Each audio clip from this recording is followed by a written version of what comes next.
Well, hello, Facebook land. Happy Tuesday. It is the second day of our virtual kickoff fair. As you know, 2020, things look different. This is the new normal, but we are just as committed about highlighting some amazing nonprofits throughout the state. And I'm so excited about this morning's. I'm joined by Lanz with the Sacramento LGBT Community Center. Thank you so much, Lanz, for being here. Thank you so much, Patrick, for having us. We at the center are super grateful to once again participate in this campaign. Well, it's truly our pleasure. It's truly our pleasure. Lance, for those that don't know about the center, can you give us sort of the 101 about what it is the center does day in and day out? Sure, absolutely. I'll try to keep it brief, but we do have a lot of programs and services that we offer. But at the base level, the center is an organization that creates a region where LGBTQ plus people thrive. And so we support the health and wellness of our most marginalized. We advocate for equality and justice, and we work to build a culturally rich community. So within those three mission pillars, we have housing programs for youth experiencing homelessness. We have a drop-in center that's open 7 days a week for any youth ages 13 to 23 who are looking for a space of gathering and social connection. We offer community resource navigation for adults, support groups for folks who are looking for help, whether it's substance abuse, whether it's specific issues like Trans 101, queer people of color, Q ability groups.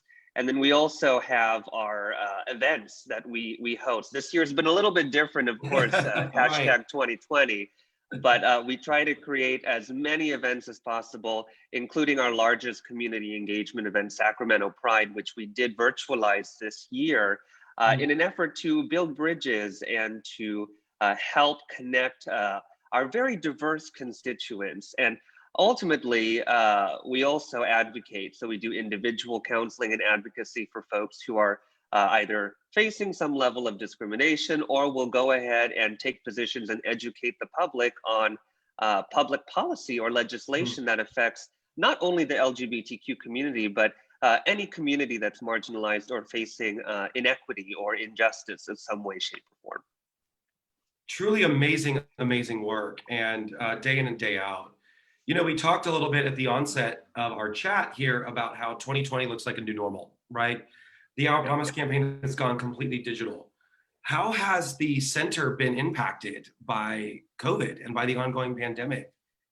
Yeah, you know, COVID-19 has had its fair share of challenges on nonprofits. Lorona. Yes, La Rona, but particularly on LGBTQ organizations, right? So we service a demographic of community members that already have access issues to services and to resources, and who are already facing disproportionate levels of I'd like to call them societal damages, right? We have a harder time getting employment. We have a harder time keeping our jobs. We're facing higher rates of suicide and bullying at school. And when we are now in a virtual sphere, although it seems that it can create more accessibility, it really doesn't. It makes it harder to, you know, walk in, you know, confidentially into a space, ask for specific resources. And quite frankly, a lot of our issues that we have is that we're stuck at homes that are not necessarily, you know, accepting or tolerant of people like us. And that's not only experienced, you know, greatly by our youth, but also by our aging population as well. And so what I'm seeing is that more of our services are needed because our regular visitors, the issues that they face are exacerbated, right? And then we also have a new group of people who are seeking our services and programs who didn't expect to be, you know, in need of help as a result of COVID-19. All the while, our events that we put on,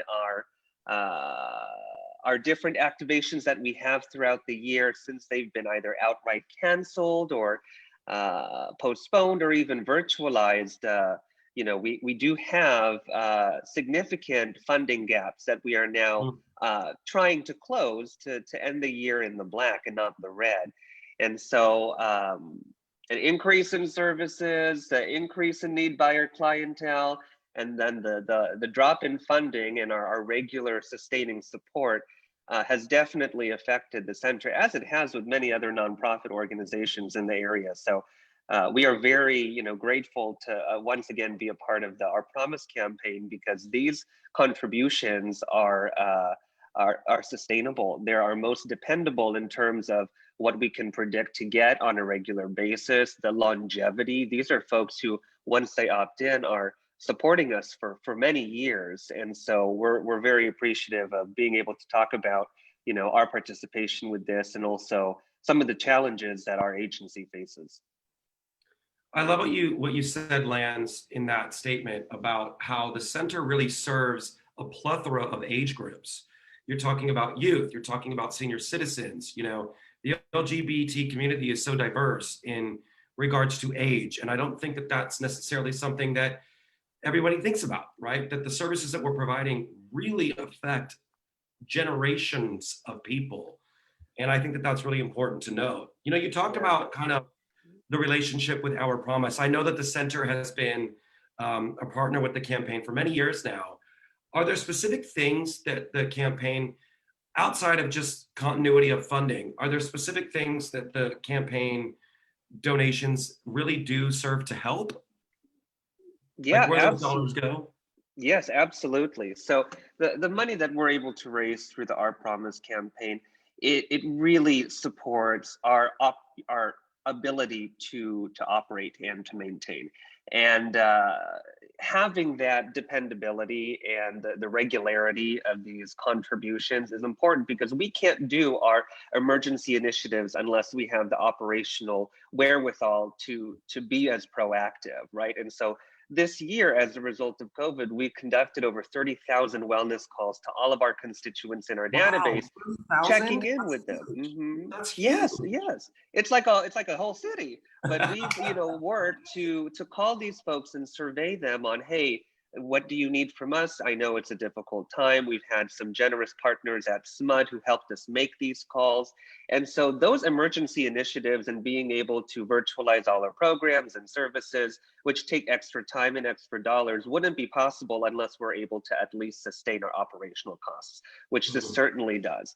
And you mentioned that we service not only youth, but our aging population.